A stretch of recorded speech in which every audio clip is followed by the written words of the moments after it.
అందరికీ నమస్తే, welcome back to Sri Sai tutorial. Anganwadi teacher మరియు ఆయా ఉద్యోగాలకు సంబంధించి జిల్లాల వారీగా మనకు నోటిఫికేషన్లు అనేటువంటి రిలీజ్ అవుతున్నాయి. ఆన్లైన్లో మన అప్లికేషన్ అనేటువంటి చేసుకోవాల్సినటువంటి అవసరం అనేటువంటిది అయితే ఉంటుంది.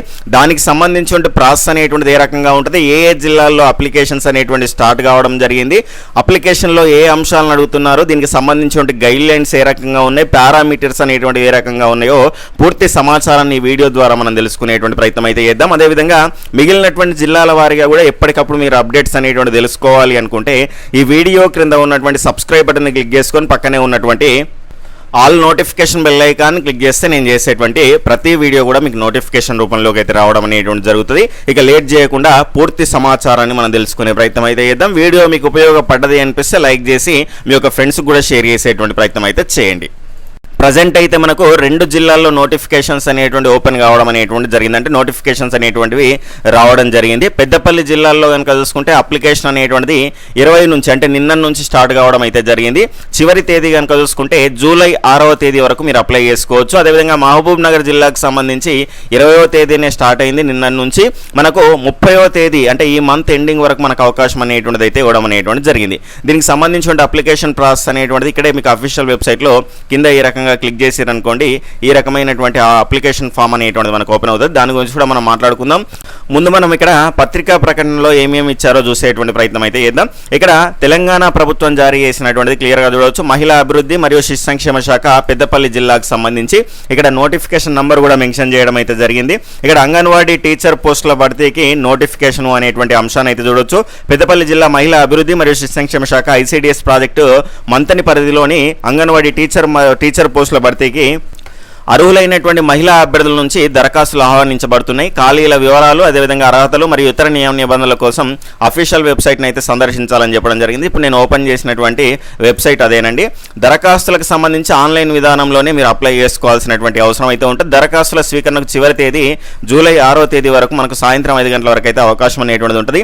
ఈ నోటిఫికేషన్ రద్దు చేయుటకు, సవరించుటకు లేదా మార్పులు చేయుటకు జిల్లా కలెక్టర్ పెద్దపల్లి గారికి పూర్తి అధికారం గలదు. ప్రజావాణిలో కానీ కార్యాలయంలో కానీ సమర్పించిన దరఖాస్తులు పరిగణలోకి తీసుకోబడవు. కేవలం ఆన్లైన్లోనే మీరు అప్లై చేసుకోవాలి అనేటువంటి అంశాన్ని ఈ రకంగా పత్రికా ప్రకటన ద్వారా ఇవ్వడం అయితే జరిగింది. ఇది పెద్దపల్లి జిల్లాకు సంబంధించి. నెక్స్ట్ చూసుకుంటే మనకు ఇది వచ్చేసి మహబూబ్ నగర్ జిల్లాకు సంబంధించి మహిళా శిశు సంక్షేమ శాఖ, దివ్యాంగుల మరియు వయోవృద్ధుల సంక్షేమ శాఖ మహబూబ్ నగర్ జిల్లాకు సంబంధించి ఐసిడిఎస్ ప్రాజెక్టు మహబూబ్ నగర్ జిల్లాలో ఖాళీగా ఉన్నటువంటి అంగన్వాడీ టీచర్లు మరియు అంగన్వాడీ ఆయా పోస్టులు భర్తీ చేయడానికి అర్హులైనటువంటి అభ్యర్థుల నుంచి దరఖాస్తులను కోరుతూ నోటిఫికేషన్ విడుదల చేయడం గురించి మహబూబ్ నగర్ జిల్లాలోని 4 ఐసిడిఎస్ ప్రాజెక్టు కార్యాలయాల పరిధిలోని ఖాళీగా ఉన్నటువంటి అంగన్వాడీ టీచర్లు మరియు అంగన్వాడీ ఆయా పోస్టులు భర్తీ చేయడానికి అర్హులైనటువంటి మహిళా అభ్యర్థుల నుంచి ఆన్లైన్లో దరఖాస్తులు అయితే కోరడం అనేటువంటి జరుగుతూ ఉన్నది. ఇంతకుముందు ఓపెన్ చేసిన వెబ్సైటే, అందులోనే అన్ని జిల్లాలకు సంబంధించి మీరు అప్లై చేసుకోవడానికి అవకాశం అయితే ఉంటుంది. దాని లింక్ కూడా వీడియో యొక్క డిస్క్రిప్షన్లో మీకు ఇవ్వడం అయితే జరుగుతుంది. కామెంట్ సెక్షన్లో కూడా ఇస్తాను. లేదంటే మన గ్రూప్స్లో ఈ వీడియో యొక్క టైటిల్ మీద క్లిక్ చేసిరనుకోండి, డైరెక్ట్గా మన గ్రూప్స్ యొక్క లింక్స్ అనేటువంటిది వస్తే అందులో మీరు జాయిన్ అయ్యారనుకోండి. రెగ్యులర్గా ఇలాంటి ఫ్రీ కంటెంట్, చాలా పోటీ పరీక్షలకు సంబంధించినటువంటి daily current affairs, free PDF material, ఇలాంటి విద్యా ఉద్యోగానికి సంబంధించిన లేటెస్ట్ అప్డేట్స్ కూడా మీరు పొందడానికి అవకాశం అనేటువంటిది అయితే ఉంటుంది. అయితే ఇక్కడ దీనికి సంబంధించి అప్లై చేసుకోవడానికి చివరి తేదీ జూలై 30 వరకు అయితే అనేటువంటి అంశాన్ని సాయంత్రం 5 గంటల వరకు అయితే మీరు అప్లై చేసుకోవచ్చు. దేవరకద్రలో 7 ఇక్కడ అంగన్వాడీ టీచర్ పోస్టులు ఈ రకంగా మీకు దీనికి సంబంధించినటువంటి ఖాళీలు అయితే ఉన్నాయి. మొత్తం చూసుకుంటే 177 అంగన్వాడీ టీచరు మరియు ఆయా ఉద్యోగాలకు సంబంధించి అయితే మనం క్లియర్గా చూడవచ్చు. ఇక్కడ దీని నోటిఫికేషన్ పూర్తిగా రద్దుపరచడానికి కానీ మార్పులు చేయడానికి జిల్లా కలెక్టర్ చైర్మన్ మహబూబ్ నగర్ గారికి పూర్తి అధికారం ఉంటుంది అనేటువంటి అంశాన్ని ఇక్కడ దీనికి సంబంధించి అయితే మెన్షన్ చేయడం అయితే జరిగింది. అందులో మెన్షన్ చేశారు, ఇందులో కూడా మెన్షన్ చేశారు. ఇవి పత్రికా ప్రకటనలు అండి. ఇక మిగిలినటువంటి సమాచారం చూద్దాం. ఇక్కడ ఇదే వెబ్సైట్లో కనుక చూసుకుంటే గైడ్ లైన్స్ అనేటువంటి అంశం ఉంది. ఈ గైడ్ లైన్స్ అనేటువంటి ఓపెన్ చేస్తే కనుక మనకి ఈ రకంగా రావడం అనేటువంటి జరుగుతుంది. Guidelines for Anganwadi teacher ఆయాకు సంబంధించి రిక్రూట్మెంట్కి సంబంధించి ఈ రకంగా దీన్ని మనం క్లిక్ చేసుకున్నాం అనుకోండి, ఈ రకంగా గైడ్ లైన్స్ అనేటువంటివి అయితే రావడం అనేటువంటి జరిగింది. ఇక దీనికి సంబంధించి సెలక్షన్ కమిటీ అనేటువంటిది ఈ రకంగా ఉంటుంది. క్లియర్గా మనం చూసుకోవచ్చు. ఇక్కడ చైర్పర్సన్ ఉంటారు, మెంబరు, దాని తర్వాత 2 మెంబర్స్, ఒక కన్వీనర్ అయితే ఉంటారు. వారికి సంబంధించిన డిజిగ్నేషన్స్ అనేటువంటివి ఈ రకంగా మెన్షన్ చేయడం అయితే జరిగింది. ఇక నెక్స్ట్ నెక్స్ట్ సెలెక్షన్ పారామీటర్స్ కనుక చూసుకుంటే for the post of Anganwadi teacher and Anganwadi హెల్పర్కి సంబంధించి candidate shall be local women అయి ఉండాలి. అంటే లోకల్ ఉమెన్ అయితే మీరు అప్లై చేసుకోవడానికి అవకాశం ఉంటుంది. Resident of ward in the respect of urban area అయితేనేమో ఆ వార్డుకు సంబంధించిన వాళ్ళు ఉండాలి. అదేవిధంగా గ్రామ పంచాయతీ వాళ్ళు అయితేనేమో మన రూరల్ ఏరియా వాళ్ళు అయితేనేమో ఆ గ్రామ పంచాయతీకి చెందిన వాళ్ళు అయితే ఉండాలి అనేటువంటి అంశాన్ని అయితే ఇక్కడ మెన్షన్ చేశారు. అయితే ఇక్కడ అది ఎస్టీ క్యాండిడేట్కి సంబంధించినటువంటి హ్యాబిటేషన్ అయింది అనుకోండి, దానికి సంబంధించి ఆ రిజర్వేషన్ పరంగా అక్కడ ఎస్టీ వాళ్ళని తీసుకుంటారు అనేటువంటి అంశము. అదేవిధంగా ఎస్సీ వాళ్ళైతేనేమో ఎస్సీ వాళ్ళకి సంబంధించి తీసుకుంటారు అనేటువంటి అంశాన్ని క్లియర్గా ఇక్కడ మనకు మెన్షన్ చేయడం అయితే జరిగింది గైడ్లైన్స్లో కనుక చూసుకుంటే. అయితే దీనికి సంబంధించి వెయిటేజ్ అనేటువంటిది ఏ రకంగా తీస్తారో మనం చూసే ప్రయత్నం అయితే చేద్దాం. మార్క్స్కి సంబంధించినటువంటి పారామీటర్స్ కనుక చూసుకుంటే ఇక్కడ ఇంటర్మీడియట్ లేదా 12th స్టాండర్డ్కి సంబంధించి 70 మార్కులు అయితే ఉంటాయి. అంటే ఇంటర్మీడియట్ ఉన్న వాళ్ళకు 70 మార్కులు వచ్చినట్టే. విడో అయితేనేమో 5 మార్కులు వస్తాయి. దాని తర్వాత అర్ఫన్స్ అనాథలు అయితేనేమో ఇక్కడ మనకు 10 మార్కులు అనేటువంటివి యాడ్ అవుతాయి. డిఫరెంట్లీ ఏబుల్డ్ అయితేనేమో ఇక్కడ 5 మార్కులు అనేటువంటివి అయితే ఉంటాయి. ఇంటర్వ్యూకి సంబంధించి అయితే మనకు 10 మార్కులు, మొత్తంగా 100 మార్కులకు దీనికి సంబంధించినటువంటి సెలక్షన్ ప్రాసెస్ అనేటువంటిది అయితే ఉంటుంది. ఆ 100 మార్కులు ఎలా ఉంటాయి అనేటువంటి అంశాన్ని మనం చూడడం అయితే జరిగింది. ఇక ఎడ్యుకేషనల్ క్వాలిఫికేషన్స్ విషయానికి వస్తే ఇంటర్మీడియట్ లేదంటే దానికి ఈక్వల్గా ఉన్నటువంటి అర్హత ఉన్నటువంటి దానికి సంబంధించి ఎడ్యుకేషన్ క్వాలిఫికేషన్ ఉన్నటువంటి వాళ్ళు అంగన్వాడీ టీచర్కి కానీ అంగన్వాడీ ఆయాకి కానీ అప్లై చేసుకోవడానికి ఎలిజిబుల్ క్లియర్గా మెన్షన్ చేసిరు. మరి అంగన్వాడీ టీచర్కి అదే ఆయాకి అదేనా అంటే ఇక్కడ in case Anganwadi helper if no candidate with intermediate లేదా 12th స్టాండర్డ్ ఇక్కడ లేని వాళ్ళు ఎవరైనా ఉన్నారనుకోండి, ఇక్కడ నెక్స్ట్ కనుక చూసుకుంటే లోయర్ ఎడ్యుకేషన్ క్వాలిఫికేషన్ అయినటువంటి SSC can be consider for the selection అనేటువంటి అంశాన్ని క్లియర్గా ఇందులో మనకు మెన్షన్ చేయడం అనేటువంటి జరిగింది. ఒకవేళ ఇంటర్మీడియట్ లేకపోతే కనుక అంగన్వాడీ హెల్పర్ కనుక చూసుకుంటే ఇక్కడ 10th క్లాస్ని కన్సిడర్ చేస్తారు అనేటువంటి అంశాన్ని క్లియర్గా మెన్షన్ చేయడం అయితే జరిగింది. దీనికి సంబంధించి అంగన్వాడీ టీచర్ ఆయాకి సంబంధించి ఇక్కడ 18 నుంచి 35 సంవత్సరాలకు సంబంధించినటువంటి వాళ్ళు మీరు అప్లై చేసుకోవచ్చు అనేటువంటి అంశాన్ని అయితే ఇక్కడ క్లియర్గా మెన్షన్ చేయడం అనేటువంటిది అయితే జరిగింది. ఈ రకంగా దీనికి సంబంధించినటువంటి సెలక్షన్ ప్రాసెస్కి సంబంధించినటువంటి ఎడ్యుకేషనల్ క్వాలిఫికేషన్స్ పారామీటర్స్ అనేటువంటివి అయితే ఉన్నాయి.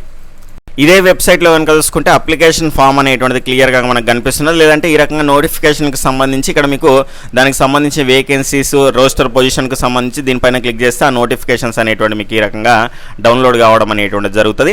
దాని తర్వాత కనుక చూసుకుంటే నెక్స్ట్ కనుక చూసుకుంటే కింద please click to fill your application form అని ఇక్కడ క్లిక్ చేయొచ్చు. లేదంటే డైరెక్ట్ ఇక్కడ అప్లికేషన్ ఫామ్ అన్న కూడా ఇక్కడ కూడా డైరెక్ట్ వచ్చేస్తుంది.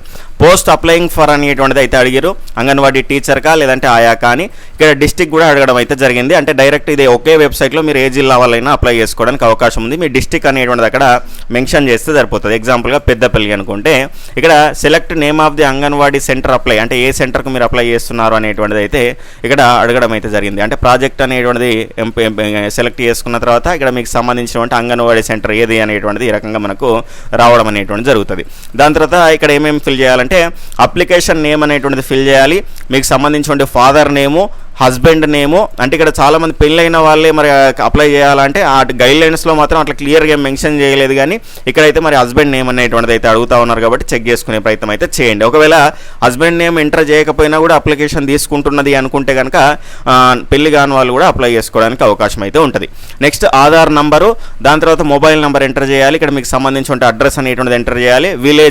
ఆ విలేజ్ లేదంటే దానికి సంబంధించి అర్బన్ ఏరియా అయితేనేమో వార్డుకి సంబంధించి అయితే ఎంటర్ చేయాల్సినటువంటి అవసరం అయితే ఉంటుంది. ఇక్కడ మీకు సంబంధించినటువంటి రిజర్వేషన్, ఈ రకంగా రిజర్వేషన్ అనేటువంటిది ఎంటర్ చేయాల్సినటువంటి అవసరం అయితే ఉంటుంది. నెక్స్ట్ టైప్ ఆఫ్ రిజల్ట్ అనేది 10th క్లాస్కి సంబంధించి పర్టికులర్స్ ఆఫ్ ఎస్ఎస్సి అనేటువంటిది మార్క్సా లేదంటే జీపీఏ అయినా ఓపెన్ ఎస్ఎస్సీనా లేదంటే ఓపెన్ జీపీఏనా ఈ రకంగా అడుగుతుంది. ఏది క్లిక్ చేసుకుంటే దానికి సంబంధించి మార్క్స్ అనేటువంటిది ఎంటర్ చేయొచ్చు. ఇయర్ ఆఫ్ పాస్ అనేటువంటిది ఎంటర్ చేయాలి. డేట్ ఆఫ్ బర్త్ అనేటువంటిది సర్టిఫికేట్ ప్రకారంగా మీరు ఇక్కడ ఎంటర్ చేయాల్సినటువంటి అవసరం అయితే ఉంటుంది. అంటే డేట్ ఆఫ్ బర్త్ సర్టిఫికేట్గా మనకు ఎస్ఎస్సిని పరిగణలోకి తీసుకుంటా ఉన్నారు. నెక్స్ట్ ఇక్కడ చూసుకుంటే మనకు పర్టికులర్స్ ఆఫ్ ఇంటర్మీడియట్కి సంబంధించి ఇంటర్మీడియట్ అనేటువంటిది కనుక చూసుకుంటే ఇది ఓపెన్ ఇంటరా లేదంటే రెగ్యులర్ ఇంటరా అని అడుగుతున్నారు. దీనికి సంబంధించినటువంటి ఇయర్, దాని తర్వాత ఇంటర్వ్యూలో సెక్యూర్ చేసుకున్నటువంటి మార్క్స్ అనేటువంటి కూడా మనకు అడుగుతా ఉన్నారు. నెక్స్ట్ క్వాలిఫికేషన్ కనుక చూసుకుంటే మనకు ఇక్కడ అంటే higher qualification other educational qualifications మీకుంటే ఏమైనా పెట్టుకోవచ్చు. ఇక్కడ డిగ్రీ కానీ post graduation PhD higher qualifications కూడా పెట్టుకోమన్నారు. దీనికి సంబంధించి ఇయర్ ఆఫ్ పాసింగ్ అనేటువంటిది మీరు ఇక్కడ క్లియర్గా పెట్టుకోవాలి. దాని తర్వాత ఇక్కడ చూసుకుంటే ఇక్కడ మిగిలినటువంటి ఏ సర్టిఫికెట్లు మనం అప్లోడ్ చేయాల్సి ఉంటుందో క్లియర్గా చూడవచ్చు. విడో అయితేనేమో విడో సర్టిఫికెట్, అర్ఫన్ అయితేనేమో అర్ఫన్ సర్టిఫికేట్ అనేటువంటిది బిఫోర్ మ్యారేజ్కి సంబంధించి ఈ రకంగా మనం అప్లై చేసుకోవాలి. వెదర్ అప్లికెంట్ ఈస్ అంటే ఇక్కడ అర్ఫన్స్ అయితేనేమో మనకు ఇక్కడ పెళ్లి కాకముందే ఉంటారు కాబట్టి క్లియర్గా మనకు ఈ రకంగా బిఫోర్ మ్యారేజ్ అనేటువంటి అంశాన్ని మెన్షన్ చేశారు. Whether applicant is differently abled అయితేనేమో అది కూడా సదరం సర్టిఫికేట్ అనేటువంటిది అప్లోడ్ చేయాలి. రెసిడెన్స్ సర్టిఫికేట్ అనేటువంటిది అప్లోడ్ చేయాలి. 10th సర్టిఫికేట్ అప్లోడ్ చేయాలి. సర్టిఫికేట్ ఆఫ్ హయ్యర్ క్వాలిఫికేషన్ మీరు ఏమైనా పెడితే హయ్యర్ క్వాలిఫికేషన్ అనేటువంటిది కూడా అప్లోడ్ చేయాలి. సర్టిఫికేట్స్ ఆఫ్ స్పోర్ట్స్ మీకు ఉంటే ఈ స్పోర్ట్స్ సర్టిఫికేట్ కూడా మీరు అప్లై చేసుకోవాలి. ఇవన్నీ చేసిన తర్వాత ప్రివ్యూ చూస్తే ఏమేమి మెటీరియల్ అనేటువంటిది క్లియర్గా వస్తుంది. అవన్నీ కూడా మీరు క్లియర్గా చెక్ చేసుకున్న తర్వాత మీరు డైరెక్ట్గా అప్లై చేసుకోవడానికి అవకాశం అయితే ఉంటుంది. గైడ్ లైన్స్లో మాత్రం కేవలము పెళ్ళైన వాళ్లకు అనేటువంటి అంశాన్ని అయితే మెన్షన్ చేయలేదు. ఆ అంశాన్ని గుర్తుపెట్టుకోండి, ఎందుకంటే చాలామంది అదే డౌట్ అనేటువంటిది అయితే అడుగుతా ఉన్నారు. ఈ రకంగా దీనికి సంబంధించిన అప్లికేషన్ ప్రాసెస్ అనేటువంటిది ఉంటుంది. అయిపోయిన తర్వాత మీకు సంబంధించినటువంటి అప్లికేషన్ స్టేటస్ కూడా ఈ రకంగా తెలుసుకోవచ్చు. మీకు ఒక ఐడి వస్తుంది, అప్లికేషన్ ఐడి, లేదంటే మీ ఆధార్ నెంబర్తో మీకు సంబంధించినటువంటి అక్నాలజ్మెంట్ అనేటువంటిది ఇక్కడికి వెళ్ళి డౌన్లోడ్ చేసుకోవచ్చు. క్లియర్గా దానికి సంబంధించినటువంటి పూర్తి సమాచారం అనేటువంటిది మీకు అందుబాటులో ఉంటుంది. దానికి సంబంధించి సెలక్షన్ అనేటువంటిది అయిపోయిన తర్వాత మెరిట్ లిస్టులు అనేటువంటివి కూడా అదేవిధంగా మనకు రావడం అనేటువంటిది జరుగుతుంది. ఆన్లైన్లోనే మనం అప్లై చేసుకోవాలి, ఆఫ్లైన్లో అప్లై చేసుకోవడానికి అయితే అవకాశం అనేటువంటిది అయితే లేదు. ఈ రకంగా అంగన్వాడీ ఉద్యోగాలకు సంబంధించిన పూర్తి సమాచారం అయితే మీకు ఈ వీడియో ద్వారా అందించడం అయితే జరిగింది. ఇంకా ఏవైనా మీకు డౌట్స్ ఉంటే కనుక వీడియో కింద కామెంట్ సెక్షన్లో తెలియజేయండి. వాటికి సంబంధించి సపరేట్గా మీకు వీడియో అనేటువంటిది అందించే ప్రయత్నం అయితే చేస్తాను. ప్రజెంట్ అయితే మహబూబ్ నగర్ జిల్లాకు సంబంధించి, పెద్దపల్లి జిల్లాకు సంబంధించి అయితే అప్లికేషన్ ప్రాసెస్ అనేటువంటిది రన్ అవుతున్నది. మిగిలినటువంటి నోటిఫికేషన్లకు సంబంధించి కూడా మీకు అది రాగానే వాటి నోటిఫికేషన్స్ అనేటువంటివి రెగ్యులర్గా మీకు వీడియోస్ ద్వారా అప్డేట్ అనేటువంటిది చేస్తూ ఉంటాను. కాబట్టి రెగ్యులర్గా మీరు ఫాలో అవ్వండి. మన గ్రూప్స్లో కూడా జాయిన్ అండి. వీడియో యొక్క టైటిల్ మీద క్లిక్ చేస్తే గ్రూప్స్ యొక్క లింక్స్ బ్లూ కలర్లో వస్తాయి, లేదంటే కామెంట్ సెక్షన్లో మొదటి మెసేజ్గా పిన్ చేసి పెడతాను. అక్కడ నుంచి కూడా మీరు పొందడానికి అవకాశం అనేటువంటిది అయితే ఉంటుంది. ఓకే ఫ్రెండ్స్, మీకు అన్నీ కూడా డౌట్స్ అనేటువంటి క్లియర్ అయ్యాయి అనుకుంటున్నాను. మీరు ఆన్లైన్లోనే అప్లై చేసుకోవాలి. చివరి తేదీలు కూడా 2 జిల్లాలకు సంబంధించి కూడా చెప్పాను కాబట్టి వాటిని పరిగణలోకి తీసుకునే ప్రయత్నం అయితే చేయండి. మీ దగ్గర ఈ సర్టిఫికెట్స్ ఏమన్నా మీకు ఎలిజిబిలిటీ ఉంటే కనుక, లేకపోతే మాత్రం వాటిని తీసుకునే ప్రయత్నం అయితే చేయండి. Okay friends, bye, take care, Jai Hind.